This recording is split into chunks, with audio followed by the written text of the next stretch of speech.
Gobernación del estado de Nayarit. Oiga usted, hasta la voz le cambió a mis amigos cuando me decían Don Jonás Flores, el señor director general. Oiga, esto es muy importante. Yo le estoy contando hasta aquí la historia de mi vida vieja. El Señor Jesucristo todavía no es el centro de mi vida. Es más, déjeme decirle, si ya le dije que era un jacobino y usted no registró bien esa palabrita, jacobino es un enemigo de la iglesia, un comecuras para acabar pronto. Así de que imagínese cómo es que llegando a esa situación, pues un hombre con pocos cimientos morales en el sentido del cumplimiento con los congéneres, ¿verdad? Se me fue la mano. Esa es la verdad. Para terminar pronto y no darle mucho detalle, porque además eso no edifica. Nunca se quede mucho tiempo contando sus pecados. Nomás diga que usted era un gran pecador. Le van a creer, no se preocupe. Sálgase rápido de ahí.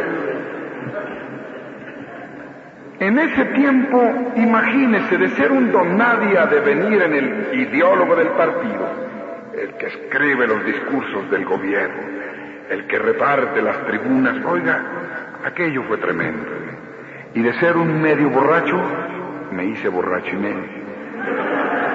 Claro, no cree usted que yo andaba de cantina en cantina. Un político de categoría se trae las cantinas a su casa.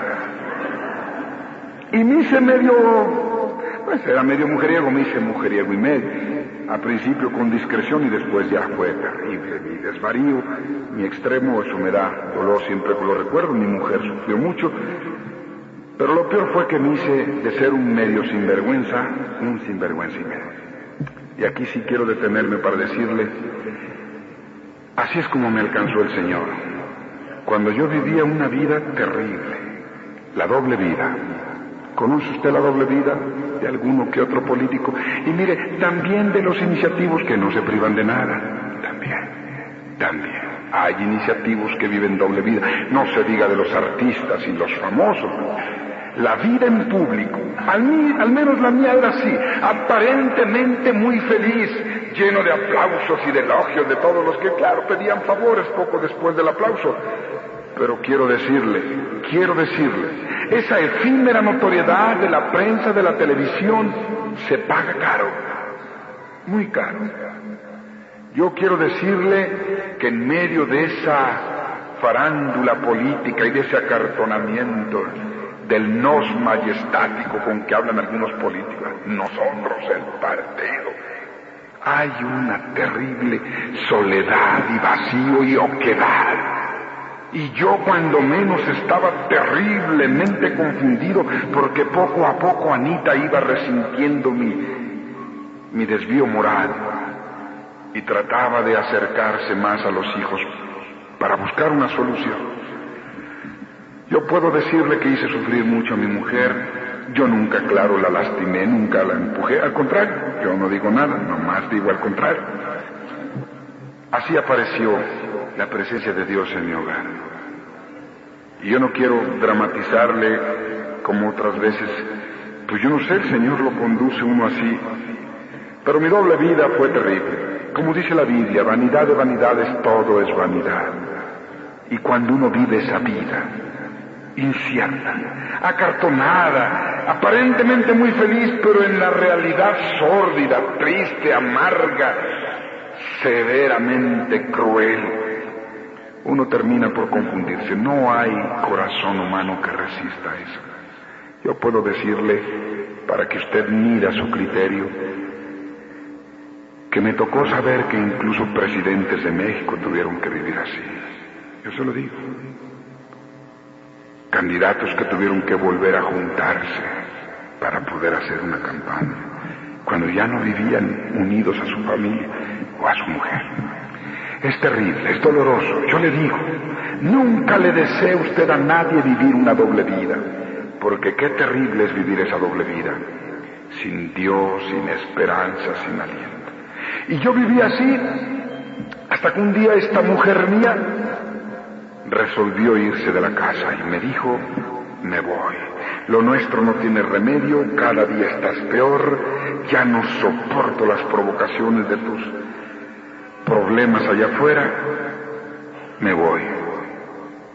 Y yo quiero decirle, porque ese es mi deber, que a mí no crea usted que me acongojó la idea de que mi mujer se fuera.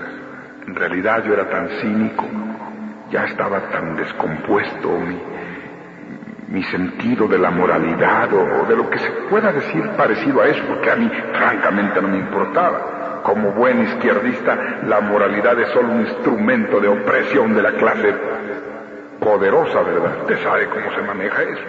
¿Qué moralidad? Ni qué moralidad burguesa, que hay que combatirla para salir de eso, etcétera.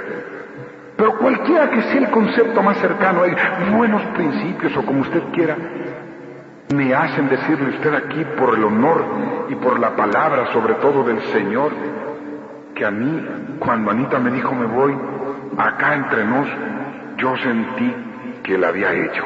Dije, qué bueno, ahora sí ya se fue esta mujer, ahora sí ya la hice. Mañana mismo la cambio por otra más bonita y pues más joven para ganarle al recambio, ¿verdad?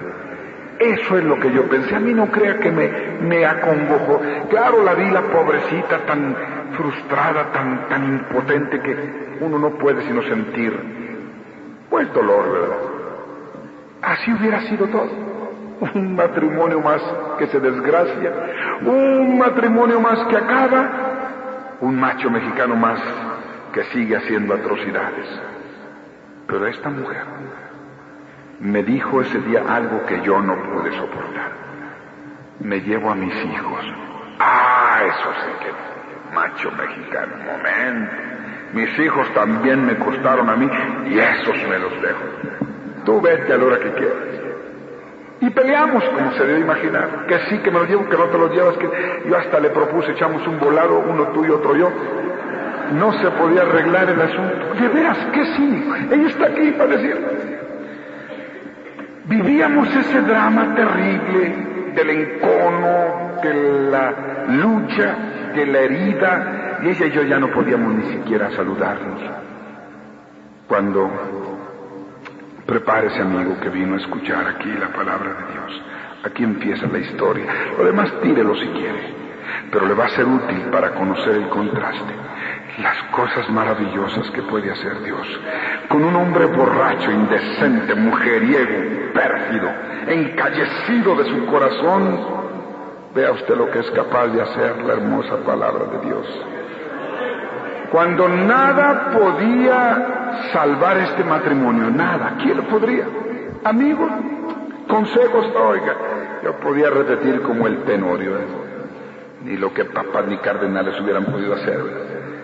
Yo quiero decirle esta noche que cuando nada podía salvar mi matrimonio y estos 5 hijos que me había dado Dios iban a estrellar su propia fortuna en la miseria de mi egoísmo, gloria a Dios, el Señor de los cielos, mi querido Señor Jesucristo, mi Salvador y Dios, mandó a un hombre del cielo. Así déjeme decirle, un hombre de Dios. Dios hace milagros a través de los hombres, usted sabe. Es cierto. Pero la Biblia dice que a los hombres que llevan el Evangelio les da un título. Son hermosos sus pies porque anuncian el Evangelio de paz. Y yo quiero decirle que a mi tierra, a mi estado natal, a ese pedazo de México siempre verde, siempre cálido, siempre tropical, llegó. Fíjese desde dónde. Desde el otro lado del país, detrás de los volcanes solemnes del Popocatépetl y el Iztaccíhuatl, un hombre de Dios. Desde Puebla, una misión mandó un misionero hasta Nayarit. Un hombre, hasta eso no de grandes letras, pero como dice la Biblia, un hombre de Dios, manso como paloma y astuto como serpiente. Vea usted lo que hizo este hombre conmigo. Llegó a la casa y quería leerme la Biblia a mí. Imagínese, no. A mí leerme la Biblia. Un ateo comunista. un redomar incrédulo. Oiga, pues necesita, yo decía, mucha ingenuidad o mucha tenacidad. Este hombre lo tenía todo, un hombre de Dios. Quería leerme la Biblia. No, amigo, yo no tengo tiempo para leer la Biblia. Yo ando preocupado por otras cosas.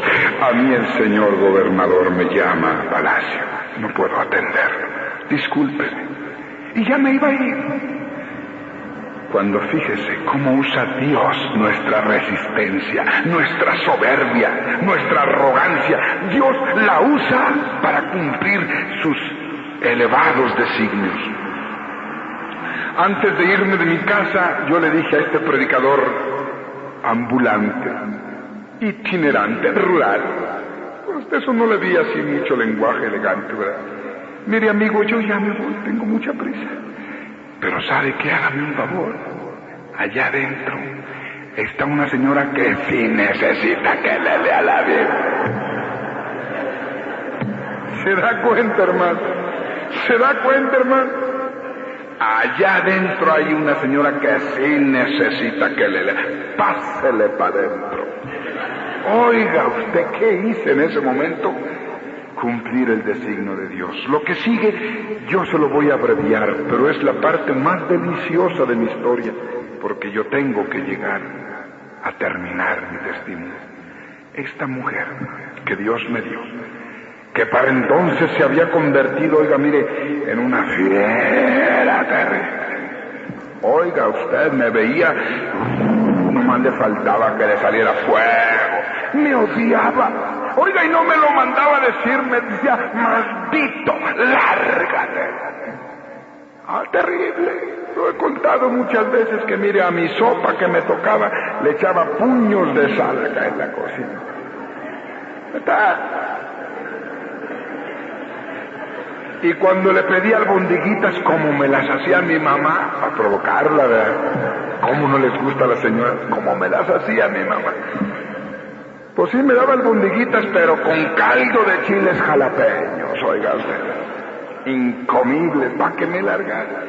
Esta mujer, que me dejaba los pañuelos sucios, todos pintarrajeados y sucios, me los dejaba en el mismo lugar, para que entendiera, creo, ¿verdad? Empezó a cambiar. Esta mujer, rara. Oiga, al principio aquello, pues, dese cuenta, me confundió, ¿verdad? ¿Qué trae esta verdad? Yo hice mi cálculo, pues, el león cree que todos son de su condición, ¿verdad? Eso ya lo sabe. Y esta mujer ya se dio cuenta, alguien le dijo por allí, ¿verdad? Aquí el licenciado es la ley, mejor no pelee con él. La va a hacer garras en los tribunales, ¿verdad? Mejor, mire, tranquilinamente, vámonos. Así que yo dije, bueno, tamancita, lo que quieres, billetes y un buen divorcio, vámonos, no hay problema. Le seguí la corriente. Ya hasta empezaba a saludarme, ¿verdad? Incluso uno hasta se animaba, ya poco a poquito, así, Dios te bendiga. Pues a ti también, yo le decía, por aquello de no te entumas, oiga, yo todavía no sabía de qué se trataba.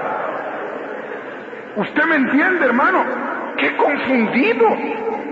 Me odiaba, sabía que yo le engañaba, era un miserable adúltero yo. Y ella empezó a cambiar.